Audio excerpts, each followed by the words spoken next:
আসসালামু আলাইকুম, welcome back to my channel. আজকে আপনাদের জন্য ভিডিওটি নিয়ে আসলাম। ঈদ উপলক্ষে আমার ঘর সাজানোর ভিডিও নিয়ে আসলাম। দেখতে পাচ্ছেন আমার ঘরটা কীরকম নোংরা হয়ে আছে। আমি এখন এগুলো সব ঠিক করব।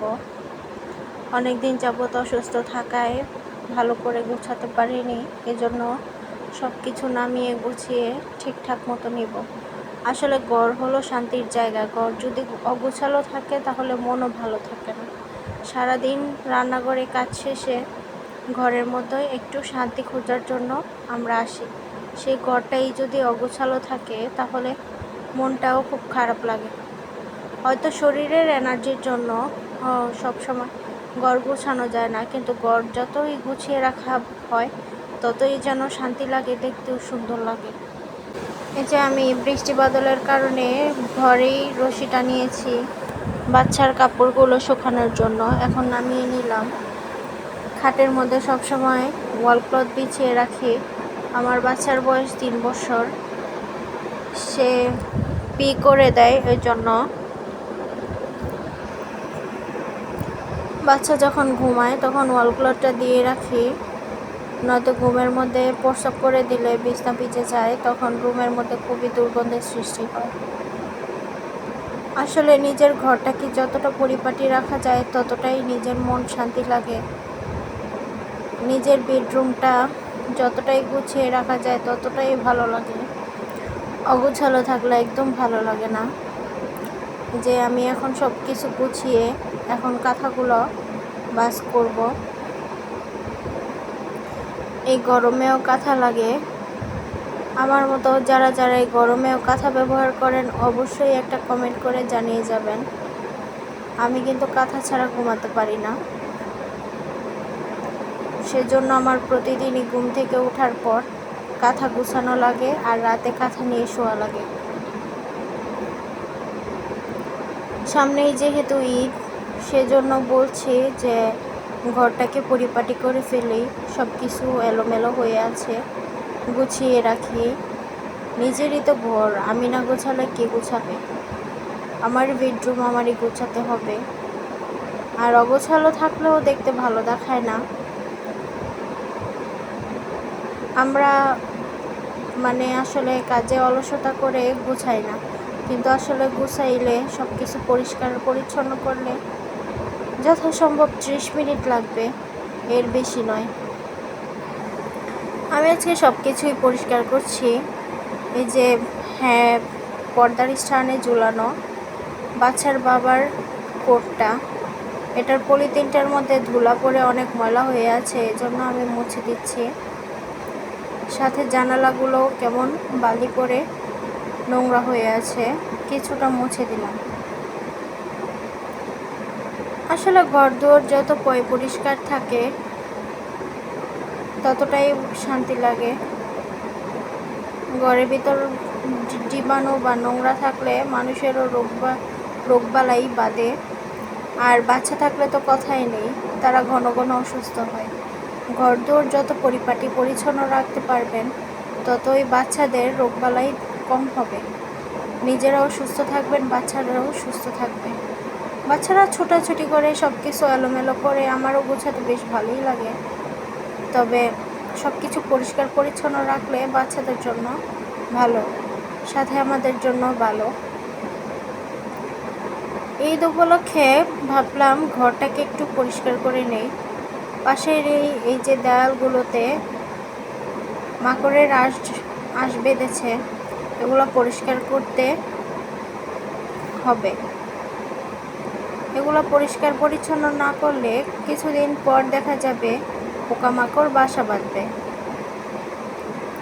আমাদের ঘরের এই সব পরিষ্কার করা উচিত 1 সপ্তাহ পর পর, কিন্তু আমরা নানান ব্যস্ততায় 15 দিন কিংবা 1 মাসও হয়ে যায় পরিষ্কার করতে পারি না। নানান ব্যস্ততায় ফেলে হলেও নিজের বেডরুম আগে পরিষ্কার পরিচ্ছন্ন রাখতে হবে, কারণ দিন শেষে এটাই শান্তির নীড়, এটাই আমাদের শান্তির জায়গা।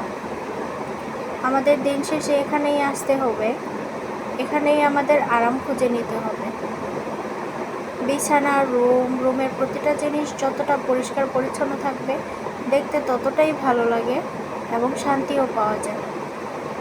বিছানায় সামান্য ময়লা থাকলে হাতে লাগলে কেমন খিটখিটে একটা ভাব লাগে। আপনারা দেখবেন এটা বাস্তব কিনা আপনারা বুঝবেন। বিছানায় একটু ধুলবালি থাকলে হাত লাগলেই কেমন খিটখিট লাগে যে এখানে ময়লা, এখানে বসতে ইচ্ছা করে না। তো আসলে আমাদের বেডরুমটাই যদি অপরিষ্কার থাকে তাহলে আমাদের বেডরুমে আসতে কীভাবে ইচ্ছা হবে। আমি এই যে দেয়ালের চারিপাশ পরিষ্কার করে নিচ্ছি। যে আমার ক্যাবিনেট দেখতে পাচ্ছেন, ক্যাবিনেটের উপরে অনেক কিছুই রাখা, আসলে রুমে তেমন জায়গা নেই। ছোট্ট একটা রুমের ভিতরে এত কিছু, এজন্য এভাবেই রাখতে হয়। রুমে তেমন জায়গা নেই। এক সাইডে বালতি, তারপরে এক সাইডে আমার কম্বল, আর এক সাইডে বাচ্চার গাড়ি, এসবই আর কি। যে আমি এখন ড্রেসিং টেবিলের পাশাপাশি ড্রেসিং টেবিলের নিচের জায়গাটুকুতে অনেক কিছুই রাখা যায়, তো এগুলো পরিষ্কার পরিচ্ছন্ন করা উচিত আমাদের। কাছের মধ্যে ধুলোবালু পড়লে কেমন দেখতে বিচ্ছিরি লাগে। এই যে আমি এখন এগুলো পরিষ্কার করব, মুছে নেব, মুছে আবার জায়গায় গুছিয়ে নেব। কাছের মধ্যে কেমন ধুলবালি থাকলে রংটাই যেমন বদলে যায়, দেখতেও খারাপ দেখা যায়। আসলে পরিবেশ তো পরিবেশই, পরিবেশ যদি সুন্দর হয় মানুষের মন মানসিকতাও সুন্দর হয়। আমি সব কিছু সাজিয়ে গুছিয়ে নিচ্ছি, পাশেই সব কিছু গুছিয়ে নিলাম। আমি এখন এগুলা মুছে পরিষ্কার করব। আসলে ফার্নিচারও পরিষ্কার করতে হয়। অফ ক্যামেরায় কিন্তু আমি ক্যাবিনেট, সোফা, খাট, তারপর ড্রেসিং টেবিল এগুলো সব মুছে পরিষ্কার করে নিছি। এখন আমি রাখার জায়গা নাই, এই জন্য জায়নামাজটা সোফায় রাখতে হয়, নামাজ পড়তে লাগে। এর জন্য এখন আমি এগুলো সব নামিয়ে পরিষ্কার করব। কেমন ধুলবালি হয়ে আছে, আসলে বাচ্চারা এলোমেলো করে ফেলে, নোংরা করে ফেলে, এই জন্য আমারই গোছাতে হয়।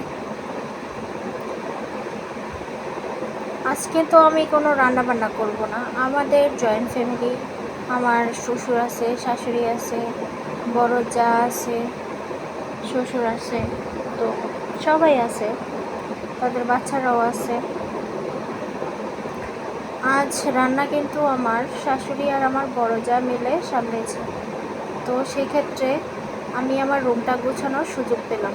যেহেতু ঈদ এসে পড়ছে, আর অলসতা না করে কাজে লেগে গেলাম। কাজটা তো আমারই, আগে হোক পরে হোক করতেই হবে, এজন্য আর ফেলে না রেখে করে ফেলতেছি। যে সোফার কুশনগুলো ধুল বালিয়ে ভরে আছে, এগুলো সব ঝেড়ে পুছে পরিষ্কার করলাম এবং জায়নামাজটা আগের জায়গায় গুছিয়ে রাখলাম। আমি আজকে সব কিছু করব, সব কিছুই গুছাবো, আপনারা দেখবেন। ঘর দোর আসলে পরিষ্কার না থাকলে মন মানসিকতা ভালো থাকে না।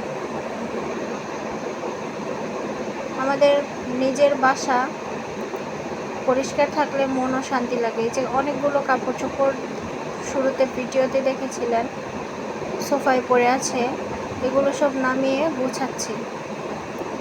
কাপড় চোপড় অনেক, এই জন্য এলোমেলো করে রাখে বাচ্চা, তো এগুলো এখন গুছিয়ে রাখবো। আমি টাওয়ালটা বাস করছি। আমার রুমটা খুব ছোট্ট, কিন্তু আমি চেষ্টা করি সবসময় গুছিয়ে রাখার।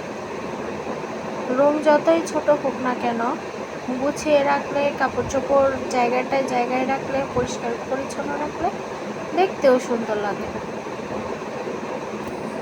এই যে আমি এখন ঘর ঝাড়ু দিচ্ছি। ঘরটা ঝাড়ু দিয়ে আমি মুছে নেব।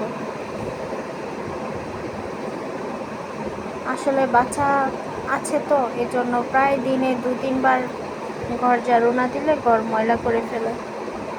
এটা সেটা করে, কাগজ দিয়ে খেলে, খেলনা দিয়ে খেলে, তারপরও এটা সেটা খেতে গিয়েও তো ফালায় ঘরে। তো আমাদের মায়েদেরই তো উচিত, বাচ্চারা ফেলবে, বাচ্চারা নোংরা করবে, আমরা পরিষ্কার পরিচ্ছন্ন করে রাখবো।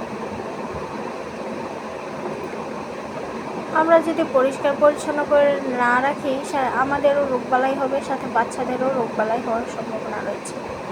আর এখন তো বাচ্চাদের একটুতে অল্প একটু কিছু হতে না হতেই বাচ্চারা অসুস্থ হয়ে যায়। সেক্ষেত্রে আমাদের উচিত, প্রতিটা মায়ের উচিত বাচ্চার নিরাপত্তার কথা ভেবে হলেও পরিষ্কার পরিচ্ছন্ন থাকা।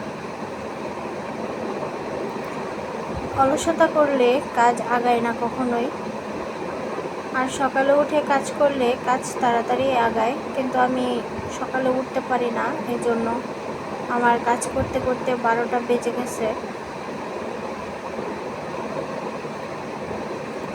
তো এই যে দেখতে পাচ্ছেন, আমি এখন এই ময়লাগুলো ফেলে ঘরটাকে মুছে নিব।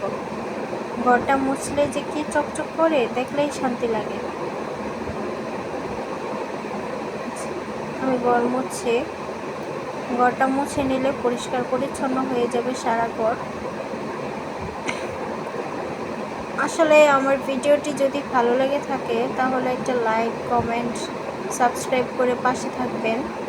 আপনাদের একটা লাইক অন্যান্য আপু ভাইয়াদের কাছে যেতে সাহায্য করে, অন্যান্য আপুরা ভিডিওটি দেখতে পায়। আসলে ভিডিওতে যদি কোনো নয়েজ থাকে অবশ্যই ক্ষমা সুন্দর দৃষ্টিতে দেখবেন। ঈদ উপলক্ষে আমার ছোট্ট ঘরটি আমি আমার নিজের শান্তির নীড় বানিয়ে নিলাম, যে মুছলেই আমার কাজ শেষ। এই যে আপনাদের এখন আমি আমার রুমের ফাইনাল লুক দেখাবো। দেখেন কত সুন্দর লাগছে। আসলে গোছগাছ করে রাখলে খুব ভালো লাগে। ভিডিওটি এখানেই শেষ করছি। সবাই ভালো থাকবেন। আল্লাহ হাফেজ। যে যেখানেই থাকুন ভালো থাকুন, সুস্থ থাকুন।